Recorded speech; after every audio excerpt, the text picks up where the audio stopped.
Did you know some immigrants live in America for 20, even 30 years and still struggle to survive? Still retire with nothing to show for their decades of hard work in this country.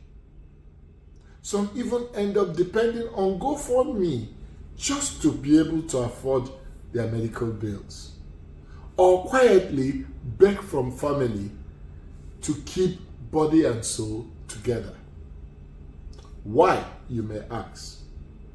Because somewhere along the way, we believed a dangerous lie that hard work and loyalty are a financial plan. But folks, they are not. And the one thing that could make the whole difference between struggling forever and building and leaving a legacy, most of us never know about it or learn it.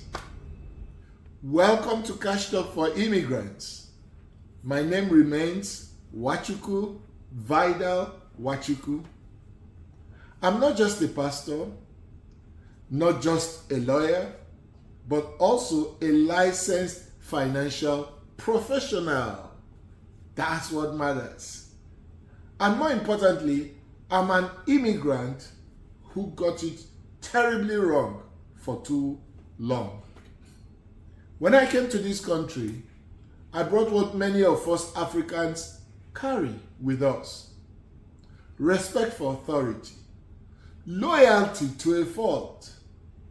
You know, we were raised not to question authority, not our spiritual leaders, our elders, or even our traditions. We were taught to believe them hook, line, and sinker. So when the church that brought me here said, "Don't worry about retirement," I didn't. I simply believed them. When they said, "You don't need to buy a home," I believed them. I never paused to count the cost of blind obedience. After all, they said I was going to be in ministry till I died. But you see, Christ never asked us to follow him even blindly or follow anything blindly. In fact, he challenged us to think, to weigh, to measure before the fact. In the scriptures, he said, "Which of you intending to build a tower does not sit down first and count the cost?" That's not just a spiritual lesson, it's a life principle. The sad truth, though, is that even as a pastor who pastor others, I didn't really pastor myself by counting the cost. And many immigrants still do the same. They don't. We just keep going, hustle to hustle, job to job, no plan, no benchmarks, no vision. The future not even planned, just left to chance. Until one day, you wake up and find out you are 60. Then reality hits, not gently, but like a slap in the face. You realize that you don't have enough saved for retirement. No clear future. You didn't map it out. No safety net. All your years in America gone like a candle in the wind. All your double ships wiped out like a house of cards. You become a pitiful sight, still struggling after decades of hard work. My story is somewhat similar.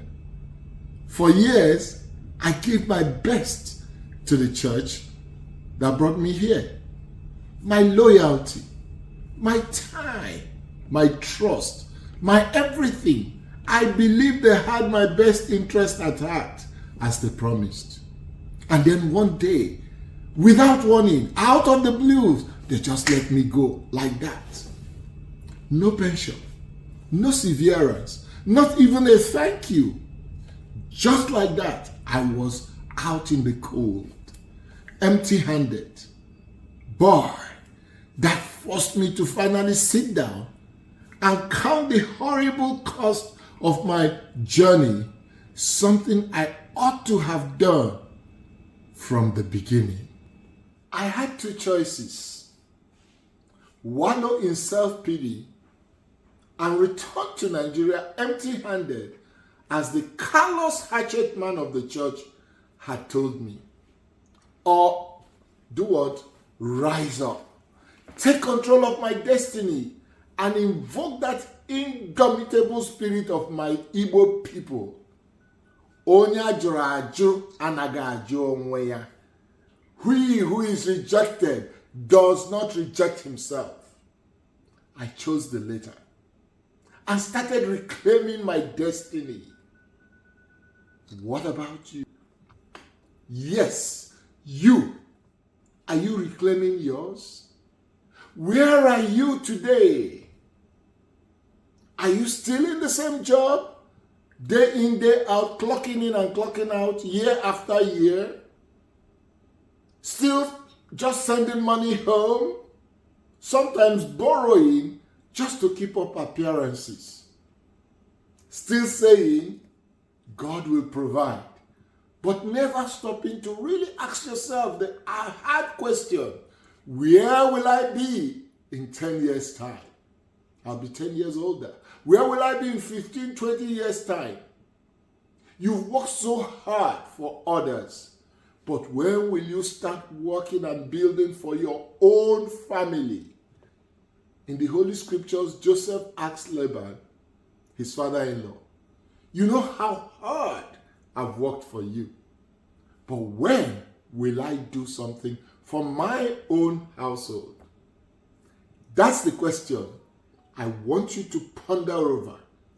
Ask yourself today.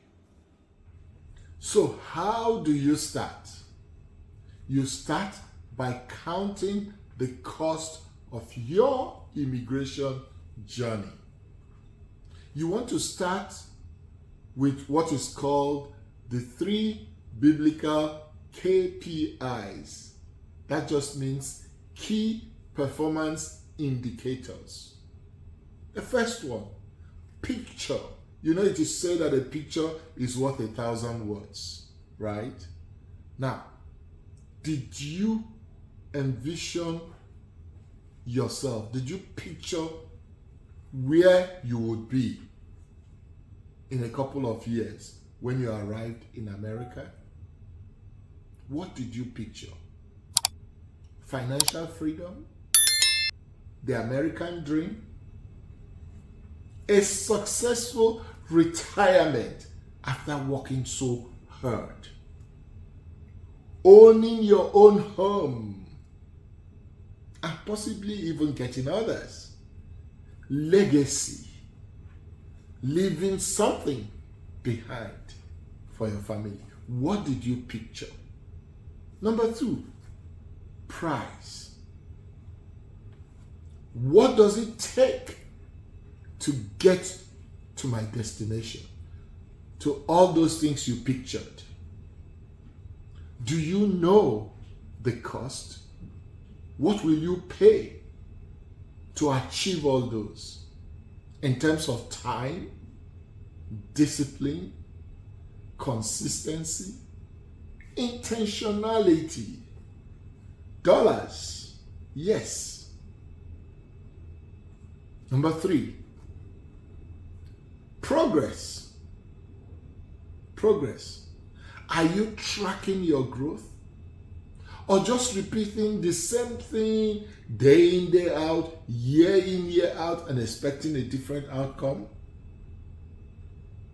If you've been here 10, 15, 20 years, and you still live paycheck to paycheck, my friends, that's certainly not progress. That's mere survival. So that should make you to begin to ask yourself, at this point, you need to ask yourself, what do I have? What financial bucket do I have that can ensure I achieve all my KPI? A bucket that enables me to have money and pay less on what I've earned. And I'm not giving all to Uncle Sam. A bucket that pays me if I fall sick and I need medical care. That ensures that when I'm gone, Junior is not thrown out of a home. My wife is not thrown out of a home. The home is still there. A bucket that ensures that my money grows at compound interest, not at simple interest. One that avoids probate, the courts cutting into my money and taking a slice of it when it is needed the most. Do you have that bucket? My friends, you didn't leave your country, your beloved African country. You didn't leave it just to keep working and still struggling even after 20 years. You left it and came here, came abroad to build, to create a future, to leave a legacy. But you know what? That won't happen by chance. It takes wisdom. It takes clarity. It takes strategy. It takes intentionality, consistency, discipline. And all of this starts by doing what? Counting the cost now. It doesn't matter where you are. It doesn't matter how long you've been. It doesn't matter if you've missed it before. Start now. Even if you've been here for the past only 2 years or 22 years, it doesn't matter. Or you're even hearing this and you are just planning to japa down here. Ask yourself, have I counted the cost of my journey? If you have not, this is your moment. Count the cost. Book a free 30-minute Zoom session with us. Let's walk you through your immigrant KPIs. Yes, you heard me call it immigrant. Scriptural, yes, and also immigrant KPI. Let's make sure you are building something that lasts. Because after all your years of hard work, toil and trouble, you deserve more than just survival. You know, our people have a saying, you cannot be in the river and still soap will enter your eyes. Or be in the river and use spittle to wash your hands. It doesn't happen, right? So it's time to stop drifting. It's time to begin building wisely. And most importantly, it's time to thrive.